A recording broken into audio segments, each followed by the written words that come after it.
नमस्कार मंडळी, कांचन ब्लॉग्समध्ये तुम्हा सगळ्यांचं स्वागत आहे। आता तुम्ही व्हिडिओमध्ये बघू शकत असाल की मी फोडणीच्या याच्यामध्ये एक पालेभाजी घातलेली आहे। आता ती कोणती आहे ते तुम्ही नक्की सांगा।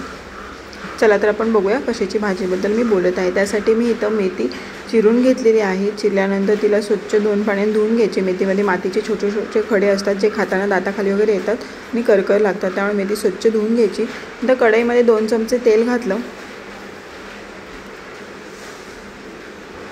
तेल चांगलं तापलं की थोडासा लसूण घालायचा।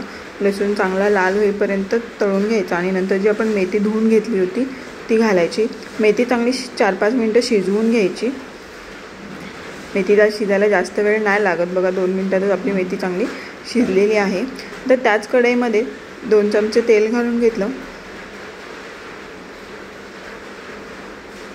तेल चांगलं तापलं की त्याच्यामध्ये जिरी मोहरी घातली। जिरी मोहरी चांगली तडतड केली की त्याच्यामध्ये कांदा घालायचा।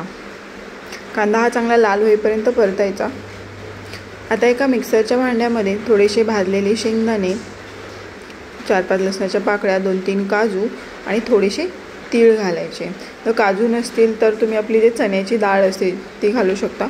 ते मिक्सरला बारीक वाटून घ्यायचं थोडं थोडं पाणी घालून ह्या पद्धतीने। नंतर तेलामध्ये टाकायचं, जो आपला कांदा पण परतून घेतला होता त्याच्यामध्ये टाकून घ्यायचं आणि 5-7 मिनिटं हा मसाला चांगला शिजवून घ्यायचा। तर थोडंसं पाणी घालून मसाला एक 4-5 मिनिटं परतत राहायचा कंटिन्यूअस, नाही तर खालून तो कढईला चिटकू शकतो।